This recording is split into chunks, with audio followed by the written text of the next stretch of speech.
Muchas gracias, Bea. Qué lindo que está el Prado, ¿eh? Y qué bueno que hace buen tiempo también para que la gente se acerque y unos cracks estos gurises. Vamos ahora a cambiar el foco de la información. Ayer se realizó esta primera mesa de trabajo en la que se comenzó a analizar el sistema de respuesta de violencia de género luego del doble homicidio de estos niños, de Alfonsina y de Francisco, en manos de su padre, que ha tenido diferentes repercusiones. Una ha sido esta, pero bueno, sabemos que no es un problema de ahora. Y que tenemos que discutir, analizar y preguntar mucho sobre esto. Y vamos a conversar ahora con Mónica Xavier, directora de Mujeres. ¿Cómo le va? Bienvenida. Muy buenos días, gracias. Buen día, un gusto recibirle. ¿Cómo fue esta primera reunión, donde me imagino que es el puntapié para seguir trabajando? ¿Y cuáles son los objetivos precisamente?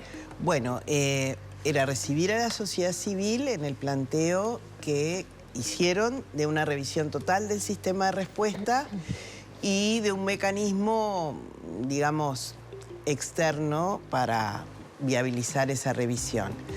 Allí pusimos en común información porque la sociedad civil tenía dos componentes, las denominadas autoconvocadas y la red de violencia. La red de violencia, por ley, integra nuestro consejo consultivo. El Consejo Consultivo está integrado por 14 instituciones, algunos ministerios, OPP, BPS, Sociedad Civil, Poder Judicial, Fiscalía.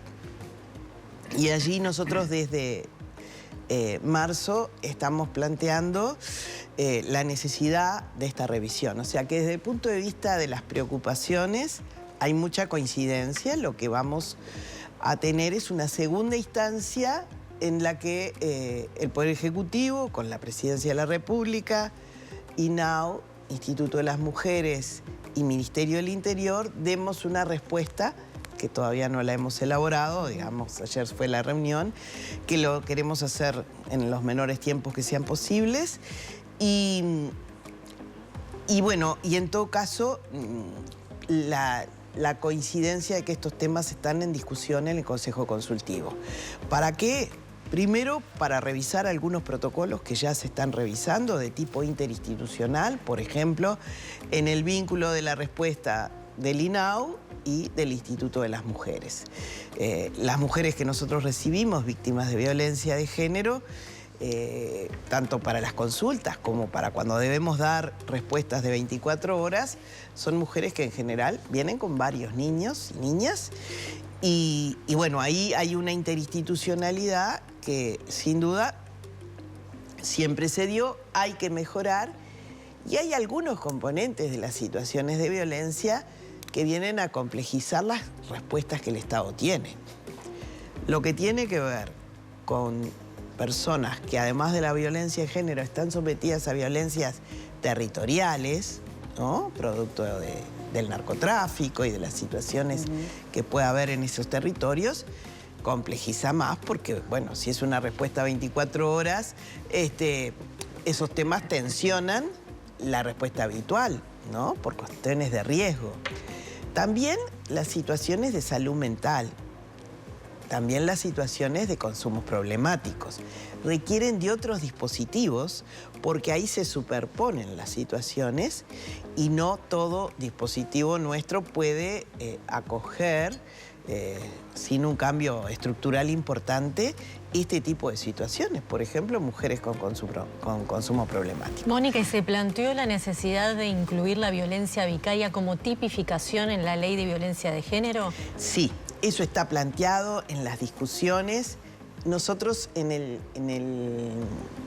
la comunicación que hicimos con motivo del 8 de marzo, que lo hicimos el 10 de marzo, habíamos colocado este tema.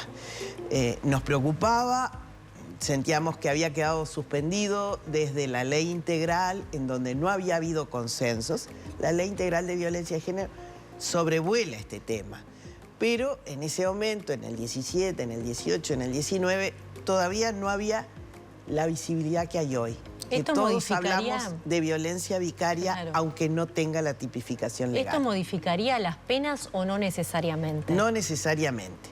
Y acá, lo que hemos dicho siempre, lo que más nos importa no es solo el tema penal, es cómo los dispositivos incorporan esta temática para evitar el desenlace fatal.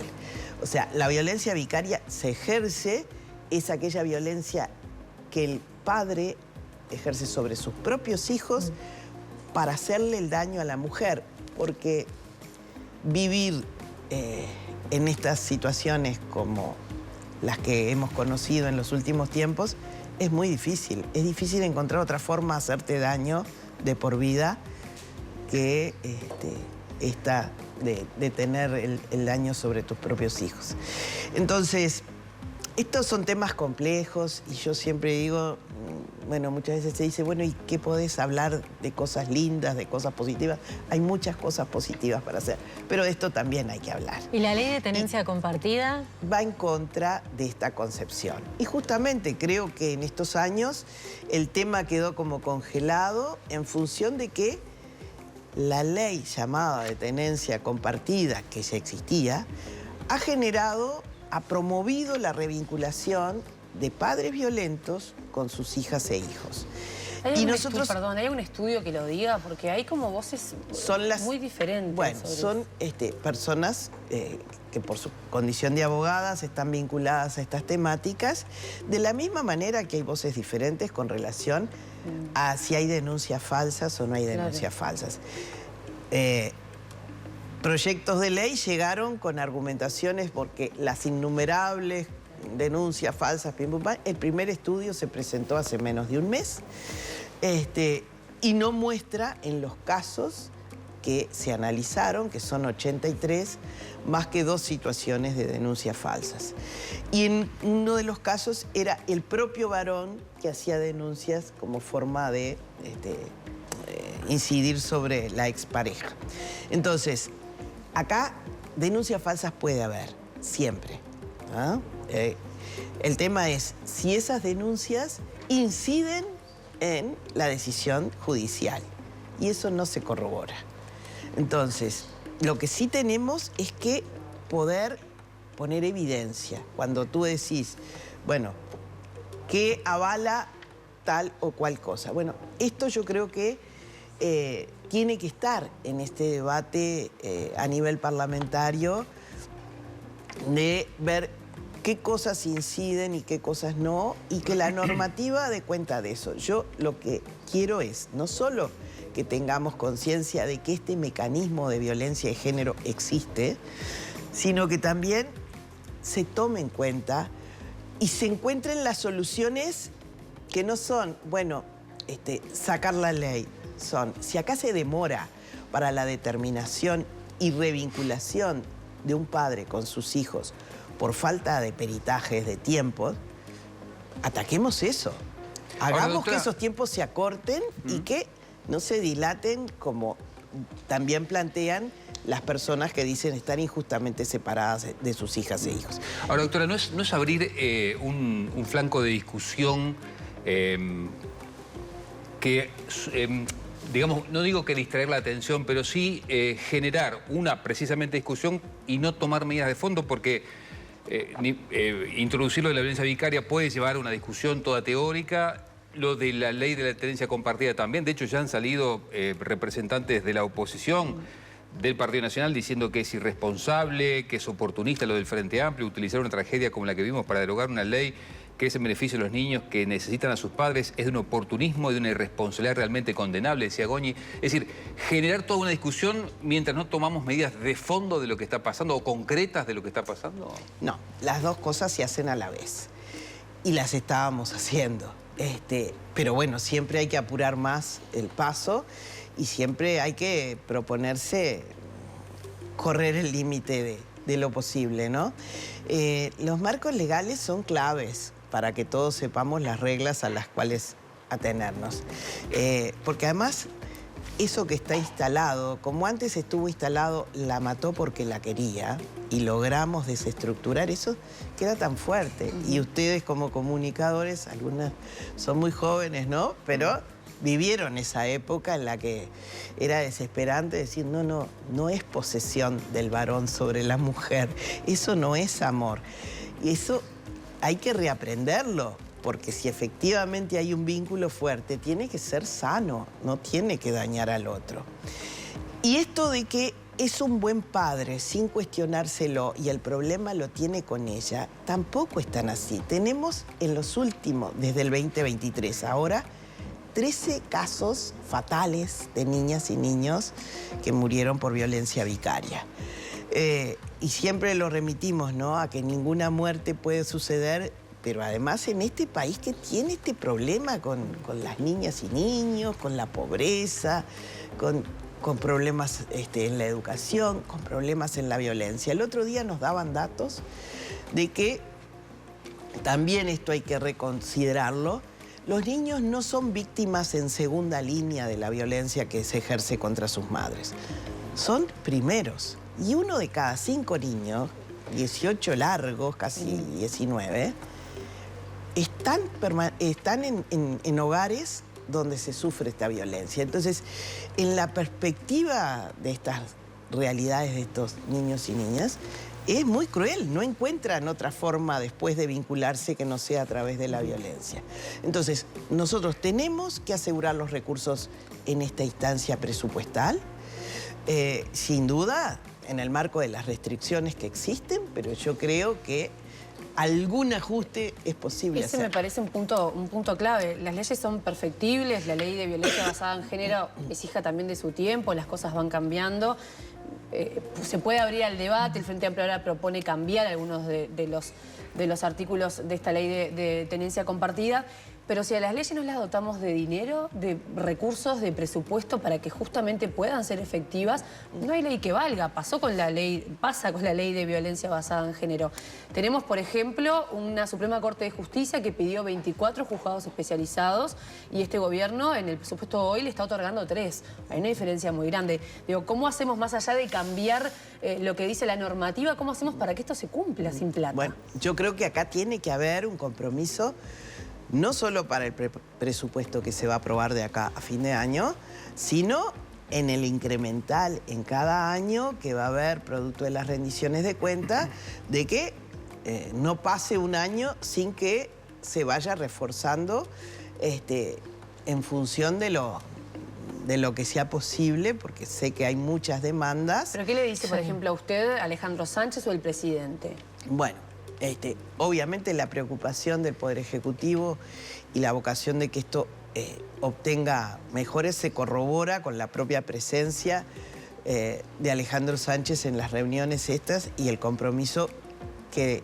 trasladó del presidente de la República. O sea que en el Parlamento se va a modificar el presupuesto con esa dirección, digamos. A ver, desde el punto de vista del Instituto, nosotros lo que podemos decir es que se nos ha sincerado la línea de base de lo ejecutado en el 2024. Y eso es muy importante, porque si bien no vamos a dejar de pedir refuerzos para cubrir todos los gastos del año, ya salimos de un nivel sustantivamente diferente al que se tenía en el presupuesto anterior. Y el incremental es la cuarta parte de lo que pedimos, que son 30 millones de pesos anuales, pero con ello pensamos el refuerzo de los cupos, el poder tener en 3 departamentos servicios para varones agresores que no tenemos, el poder trabajar algunas condiciones edilicias de los servicios a donde se atienden a las mujeres y la supervisión, porque el Instituto trabaja con convenios con organizaciones de la sociedad civil. O sea que de alguna forma se va a ampliar la asistencia.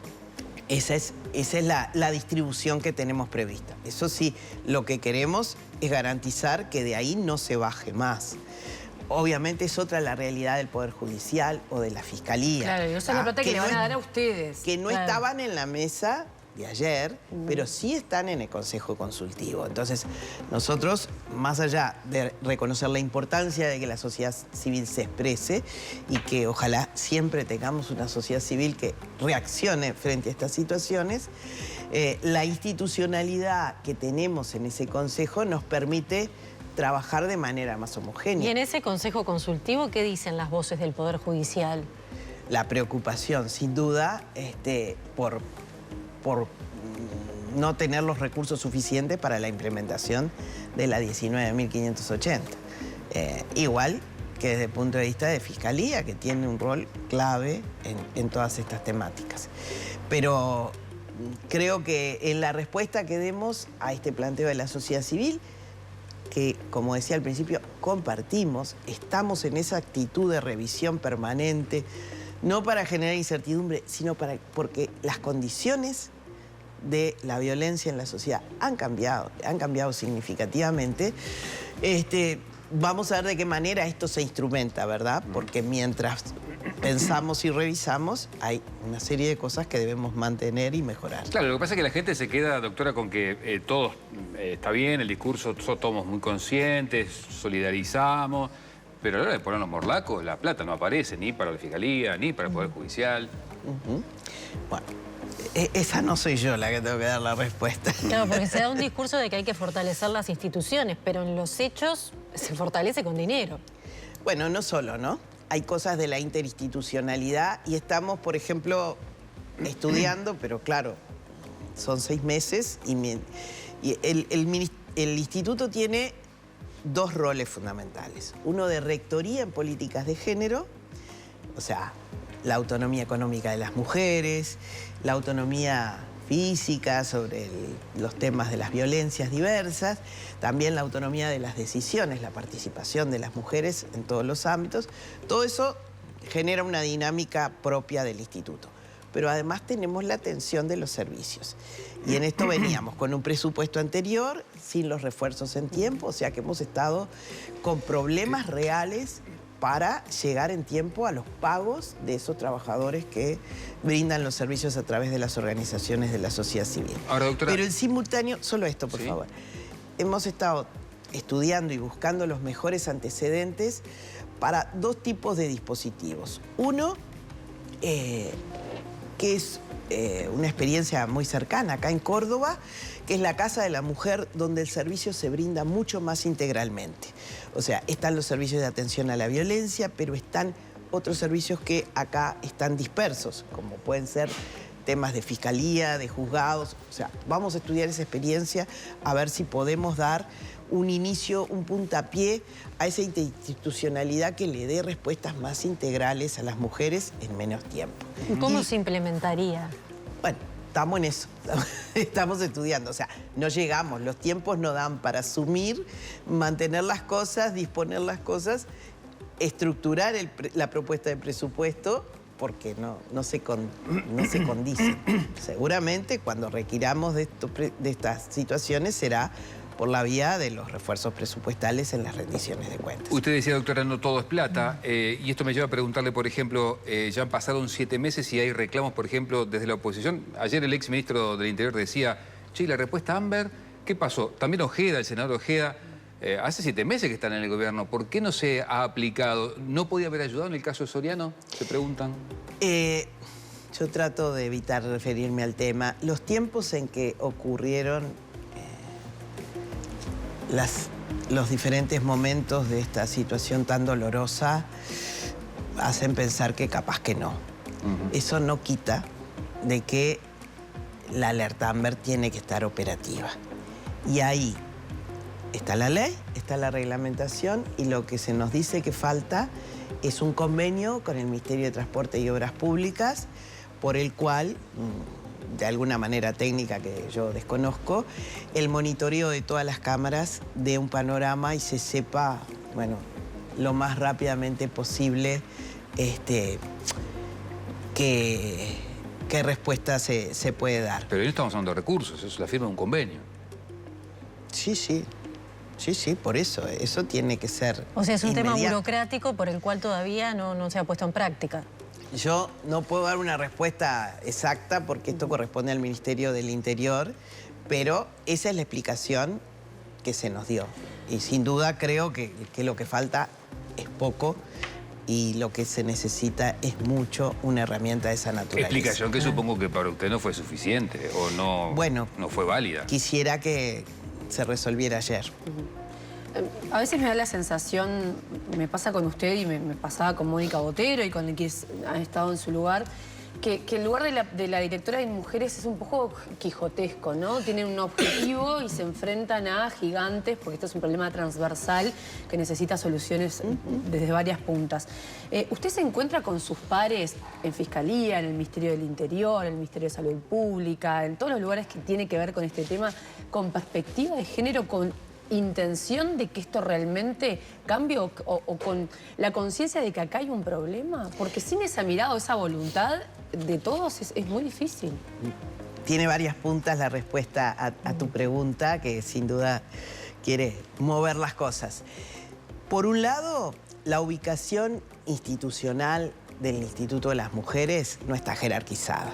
Ese es un planteo que viene hace tiempo en el programa de la fuerza política a la que pertenezco, pero nunca se llegó... Un Ministerio de la Mujer, diría usted. Un Ministerio de la Mujer, un Ministerio de la Igualdad, un organismo descentralizado. O sea, son varias las alternativas que pueden haber para jerarquizar institucionalmente al instituto. Y paradójicamente, siendo una de las 20 democracias más fuertes, hay algunas cosas con relación al 52% de la población, que son las mujeres, que no condicen mucho en la realidad de nuestro país. Una es que somos, salvo la realidad de la Argentina en el último tiempo y de Panamá más recientemente, que bajaron la categoría de la institucionalidad hacia las mujeres, en realidad Uruguay es el único que queda allá abajo con el mecanismo hacia las mujeres en una dirección de un ministerio. Esta idea de jerarquizarlo no es posible en estos 5 años. ¿Usted lo ve como...? Estamos planteándolo desde el primer día. Por ahora no ha sido un tema que haya tenido viabilidad. ¿Qué le dijeron? Porque si se prometió además en campaña... Veremos. plata, supongo que le han dicho. Sí. Imagínese si proponen crear un ministerio nuevo, ¿no? Supone diálogo y bueno, este primer año es un año complejo de instalación y presupuesto y casi que todo lo demás es excluyente. ¿Usted cree que puede salir eso más adelante? Alguna forma tendremos que lograr consenso para poder avanzar, porque las competencias que las leyes nos asignan, no solo en materia de violencia, también en transversalidad de género para todo el Estado, son muy robustas. Entonces, nosotros presidimos un Consejo de Género que lo instalamos hace 1 mes y medio más o menos, en donde toda la transversalidad del Estado en materia de género nos compete. Y es con los organismos máximos, pero también con las unidades de género que se crean por ley en cada una de las instituciones estatales. Entonces, todo eso supone, para un instituto que tiene 60 y algo de personas, 70 personas, una tarea quijotesca. Como Xavier, tú tenemos bien que ir cerrando, pero le quería preguntar sobre las tobilleras. Alejandro Sánchez, el secretario de Presidencia, dijo que había, pero que la justicia de familia especializada muchas veces no disponía su colocación. ¿Por qué pasa esto? ¿Es atraso por falta de peritos? ¿No se realizan las pericias a tiempo? ¿La evaluación de riesgo? Bueno, yo creo que hay un montón de eslabones en la cadena que no nos incluyen estrictamente a nosotras, sino a otras disposiciones, a otros espacios institucionales que efectivamente faltan aquellas personas técnicas que operativicen la evaluación del riesgo. ¿Y el botón de pánico que propone Negro ayudaría? Va a ayudar, pero son casos ya judicializados. Va a ayudar en el sentido de que no le va a suponer a la mujer todo lo que hoy supone un desacato, por ejemplo, de la actitud del varón que tiene una cautelar. Le facilita un montón de cosas. Eso va a ser presentado en el mes de noviembre. Y creo que junto a la tobillera, que seguirá siendo para la máximo riesgo, estos otros casos, pero que ya tienen indicación judicial, va a ser también una posibilidad que las mujeres tengan de mucho mayor garantía y de mucho más seguridad. Mónica Xavier, directora de Mujeres, gracias. A ustedes. Visita. Un placer. Seguimos. Muchas gracias.